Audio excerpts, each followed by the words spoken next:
44-year-old Tina Satchwell went missing in March 2017 from the small town of Youghal in County Cork. For years, family friends in the local community held out hope, while her loving and devoted husband made desperate pleas for her safe return. Tina, come home. There's nobody mad at you. My arms are open. There were few clues in her disappearance, as well as reason to believe that she could have voluntarily left to begin a new life. That is, until a horrific discovery revealed the disturbing truth. Hi there, I'm Kevin and welcome to Just Thought Lounge. Today's case has been years in the making, and it has only just reached its conclusion.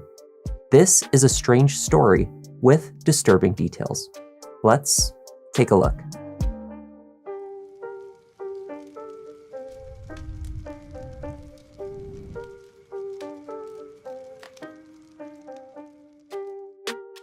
Before we dive into today's case, I'd like to invite you to join me for a short glimpse into my daily routine here at the lounge, and I'm just about ready to go. I just need to put on my 100% waterproof sneakers by Vessi, who are also the sponsor of today's video. As many of our regular viewers know, my wife and I have lived in the south of England now for over a decade.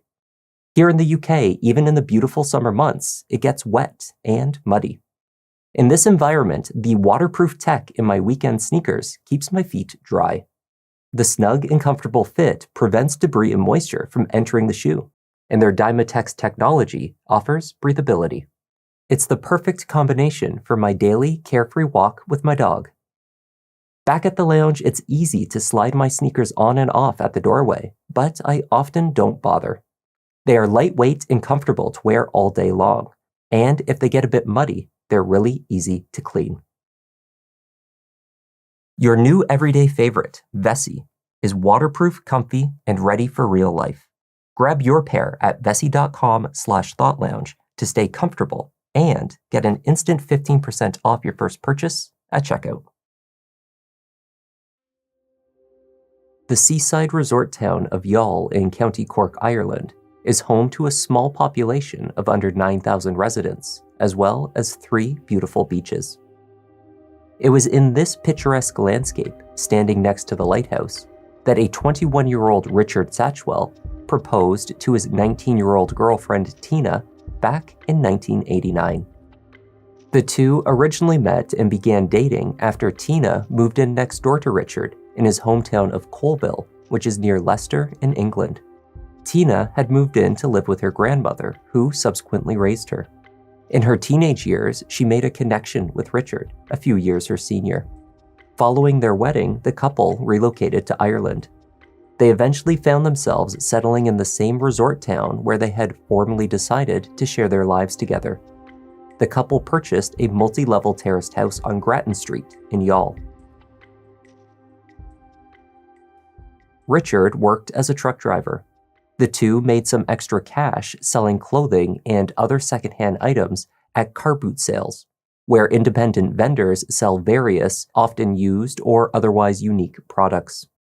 They never had any children, but doted on their pets, namely a parrot named Peach and 2 dogs, Heidi and Ruby. Money was tight.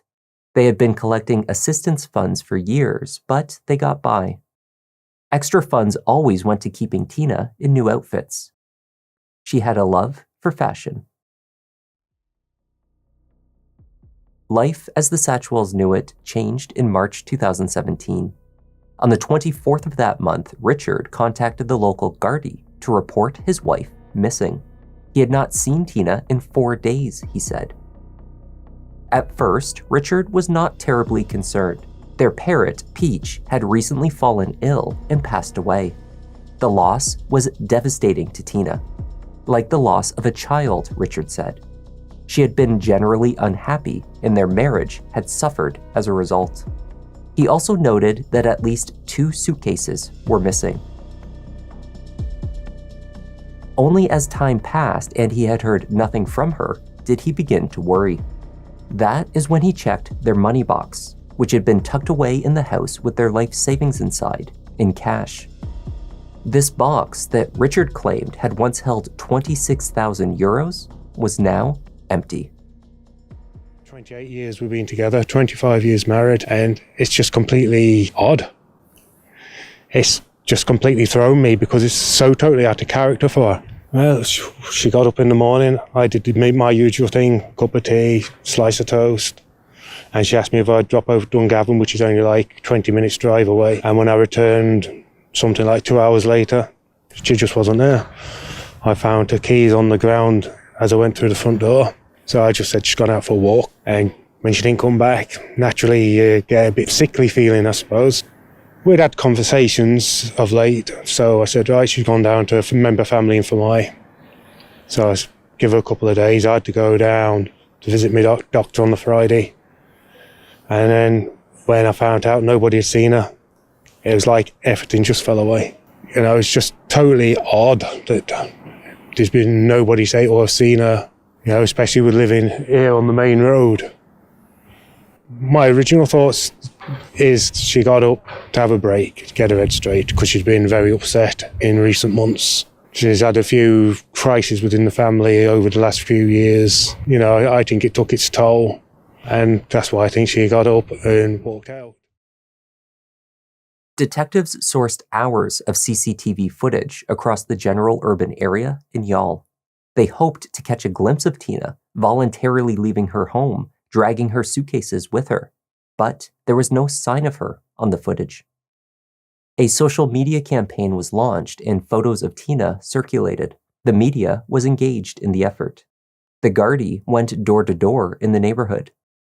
As time passed, Richard's pleas for help in finding his wife grew more desperate. Give her a peck on the lips. I said, I'll see you in a couple of hours, love.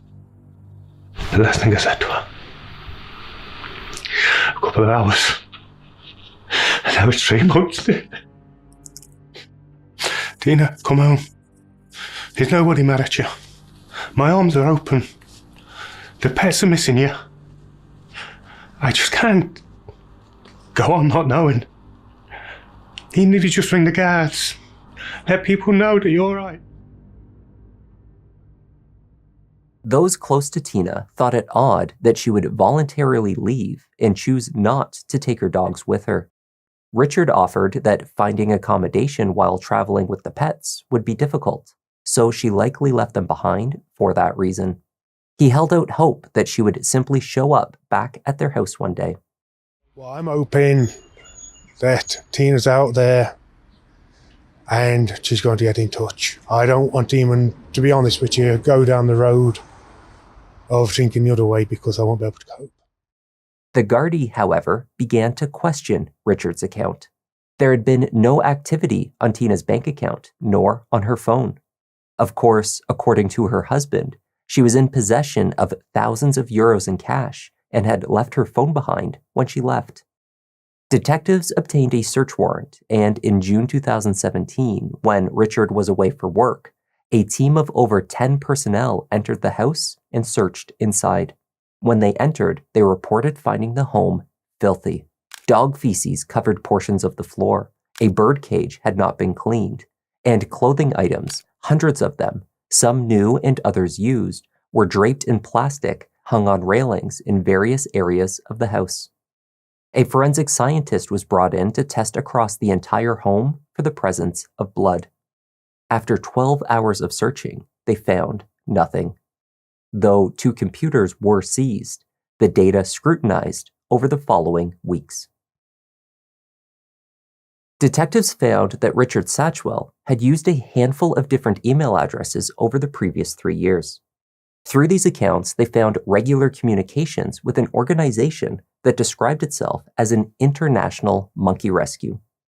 In multiple email streams and text messages, Richard was engaged in conversation with someone by the name of Mr. James from this organization. They were arranging the purchase of 2 marmoset monkeys named Terry and Telma. Transactions through Western Union revealed funds of an undisclosed amount regularly being sent to this apparent rescue association. All the while, the Satchwells' shared bank account was shown to be in a state of over-withdrawal almost constantly over the same period. Financial problems aside, the couple seemed very keen to obtain these monkeys.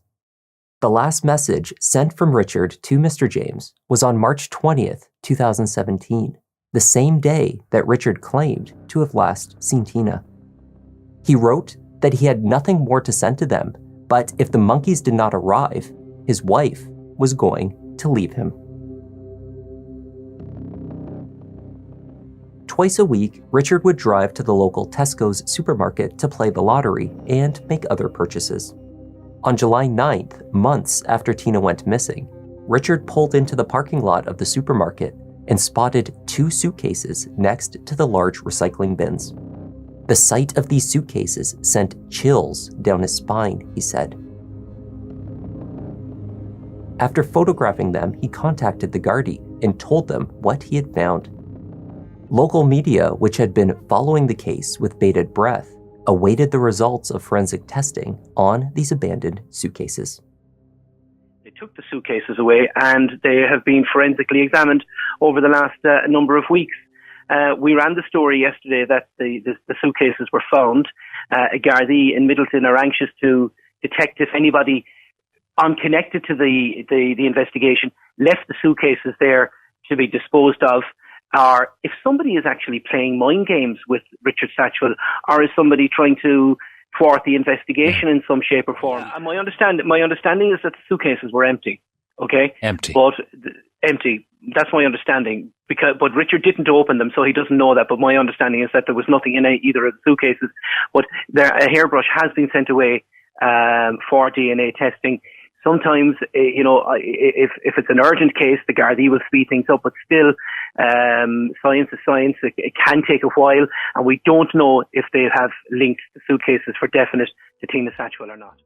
When the results were returned, there was no connection made to Tina Satchwell. As time went on, every piece of information submitted to inspectors was tracked down. In the spring of 2018, what the Gardaí described as a credible tip was received through social media. It led them to a thorough search of the Castlemartyr Woods, also known by locals as Mitchell's Woods Loop. It was later reported that a strange man was spotted acting suspiciously in the area around the same time that Tina was reported missing.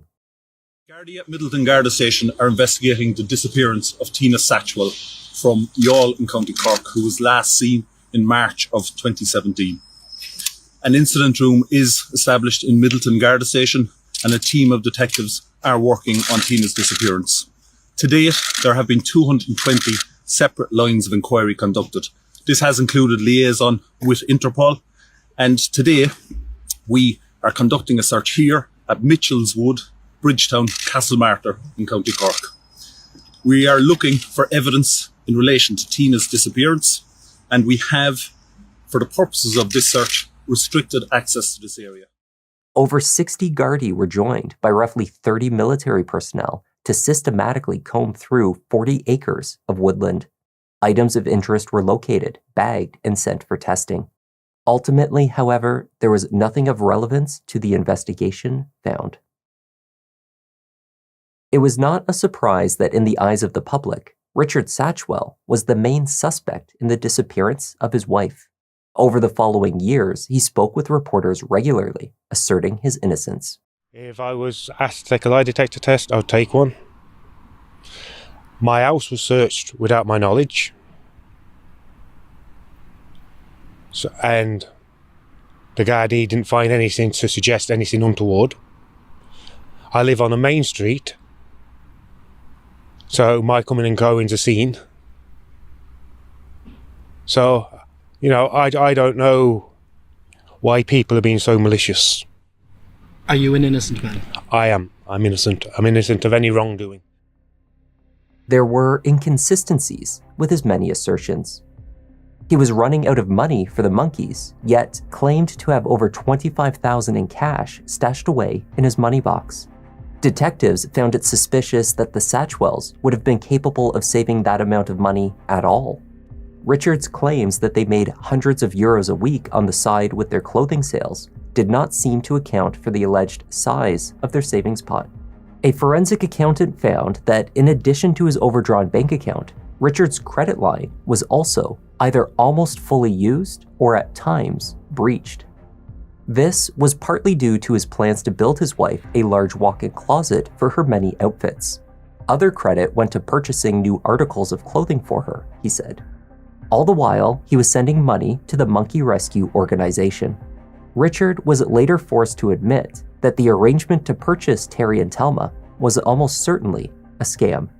One day, my wife is going to turn back up, or she's going to get in touch with the Gardaí. One way or another, this will all come out, and in time it'll all prove that I've done nothing wrong.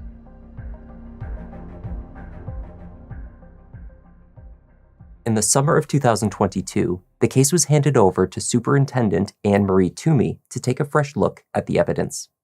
Amongst other actions, the superintendent called upon the expertise of forensic archaeologist Dr. McCullough, who specializes in murder investigations in which remains have been thoroughly concealed. After a thorough assessment of the case, the doctor's report drew a few conclusions. One of these was based upon years of studying domestic murders. When a spouse is killed, it is usually in the home, and they are often buried nearby. Dr. McCullough believed, based on the observations of reported structural changes to the house on Grattan Street, that an invasive search of the home was likely to reveal the remains of Tina Satchwell. In October 2023, another search warrant was obtained for the home. A cadaver dog was brought in to assist. On the first day, the dog showed intense interest around the second step of the stairway, which extended from the living room. The stairs were made of new, untreated, and unpainted wood. The wall to the side of it was made of unpainted plasterboard, which also looked relatively new. Under the stairs, detectives noted a new, poorly constructed brick wall. On the second day, after the stairway had been excavated, the dog was brought in once more. This time, the dog performed what is called a full freeze position, directed at the uncovered area where the stairs had once been. In a hole nearly 3 feet deep, far further down than detectives had anticipated finding a clandestine grave, they came upon black plastic. Then, they spotted a hand. After the bones were delicately removed for testing, dental records were used to make the identification. They had found Tina Satchwell. There were broken pieces of glass across her face, and she was wearing only her dressing gown. Due to the number of years that had passed, the autopsy was unable to establish a cause of death. Glad and sad. They're glad that she was found, but they're very sad really, and there was an awful eerie feeling there around last night and today as well, I think, I think people are happy that they found her and she can be laid to rest, and we're happy about that. Richard was arrested and charged with his wife's murder.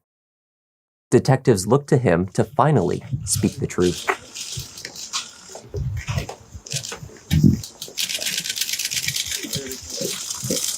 Give him room, lads. Yep. By the time he was facing murder charges, Richard had already taken part in 2 lengthy interviews with the Gardaí. The first was in 2017, when he told the same story that he would repeat for years. He popped out for some errands on the morning of March 20th and returned to find his wife was no longer at the house.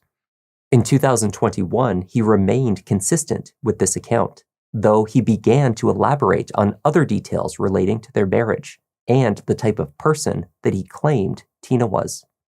That she did hit you in the past, that there were fights and that there were arguments. I'm not saying that she was an abusive partner. Tina was one of these. No, she's a great woman.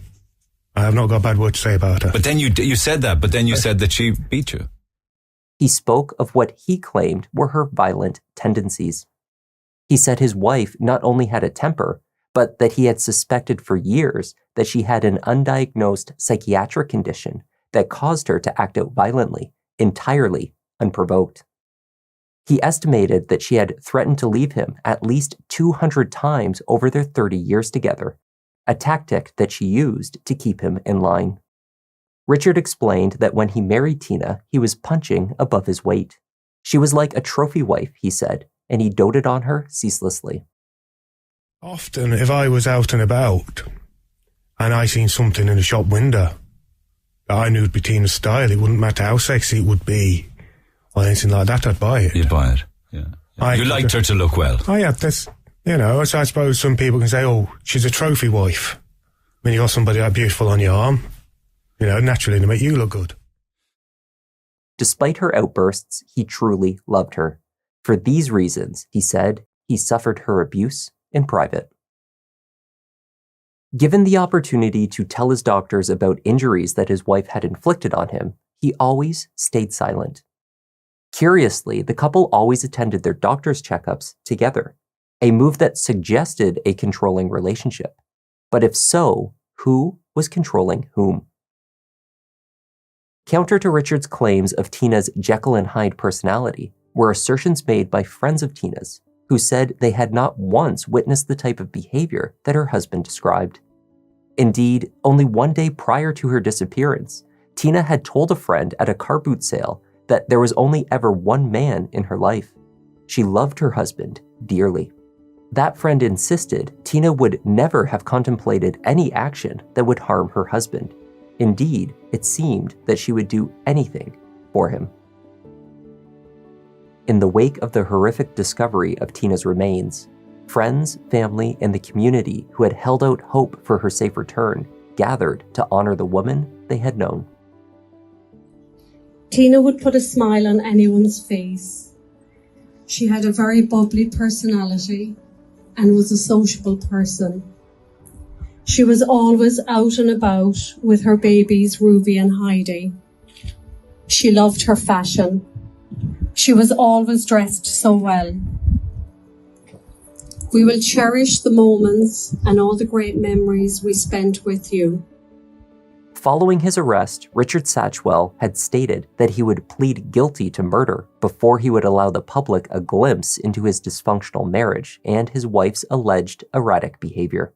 However, when the time came, Richard Satchwell pleaded not guilty to the murder. He claimed to have killed Tina in an act of self-defense.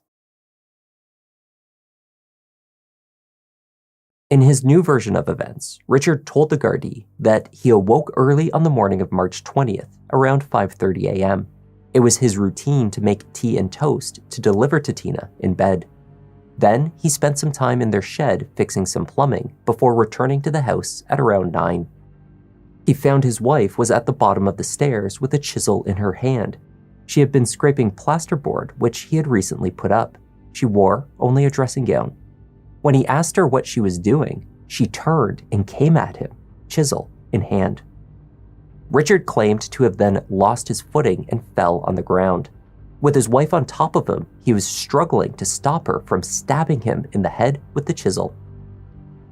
All he could do to protect himself, he claimed, was to take the belt of her gown and hold it at her neck, effectively lifting her weight off of him. In what he said was a matter of seconds, she became limp and fell into his arms. In his grief and shock, he held her for hours. He then transferred her to the sofa, where he sat again next to her for some time. He contemplated dressing her up in one of her favorite dresses, but thought better of it. Eventually, he transferred her to a chest freezer that he kept in the shed. Over the following few days, he dug a grave under the stairs, wrapped her body in black plastic sheeting, put her in the grave, and cemented over it. Detective Sergeant Noonan repeatedly put it to Richard Satchwell that his story didn't add up. He said it was most likely a physical impossibility, that the scenario he had described could have caused Tina's death. Gardaí later... Richard Satchwell went to trial for murder at Dublin's Central Criminal Court in April 2025. Prosecuting counsel Geraldine Small told the jury that a guilty verdict on the charge of murder was the only logical one to reach. That this was a case of either self-defense or even manslaughter was nonsense. Richard had motive to kill Tina in the spring of 2017. He said on many occasions that his wife was threatening to leave him and had been claiming that she had wasted 28 years with him. After nearly 3 decades of obsessively doting on her, he had had enough. The state described Richard's actions as very calculated, deliberate, and reasoned. According to his own story, instead of seeking medical assistance when she fell limp into his arms, the obsessive husband laid a digital trail, suggesting she had planned to leave him. He sent the email to the International Monkey Rescue, desperately stating that it was his last chance with his wife. He needed to obtain those monkeys.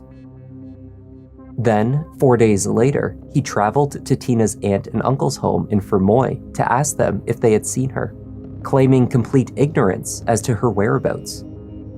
After she was removed and buried under the stairs, he contacted her favorite cousin and offered her their used freezer. Additionally, his account of what happened did not align with the facts, including the absence of an explanation for the shards of glass found on Tina's face. There had to be more to the story, but if there was, Richard wasn't telling it. The defense called only one witness, and it was not Richard Satchwell, but rather Tina's half-sister, Lorraine Howard. Lorraine testified that Richard was obsessed with his wife, referring to her often as his trophy. She described the marriage as controlling and odd, recounting how Richard spent every penny he had on his wife to dress her up. Lorraine, who had a rocky relationship with her sister, testified that Tina did in fact have what she called a vicious temper. However, despite their arguments, she also testified that Tina had never once turned violent. This was the assertion on which Richard's self-defense claim was based. Defense counsel Brendan Grehan argued that Richard was far from the criminal mastermind that prosecuting counsel described. Grehan said that to convict him, they wished to place the focus on Richard's behaviors after Tina's death, because they could not prove any intent to kill her existed beforehand. The trial has lasted over 5 weeks, and more than 50 witnesses have testified. The jury, comprising 7 women and 5 men, are tasked with deciding whether Richard Satchwell is guilty of premeditated murder, of manslaughter, or not guilty by reason of self-defense. As of the publication of this video, we do not yet know what the jury has decided. The onus is on the prosecution to prove that Richard was not defending himself as he claims. If the jury finds his version of events was not disproven, he must be acquitted. If jurors believe he was defending himself but used an unreasonable amount of force, Richard is not guilty of murder but of manslaughter. Of course, they could also find that Richard was not defending himself at all and acted with intent, in which case the former truck driver is guilty of murder. If that is the case, he faces a mandatory life sentence. If you are watching this further down the line, look to the description below for any updates.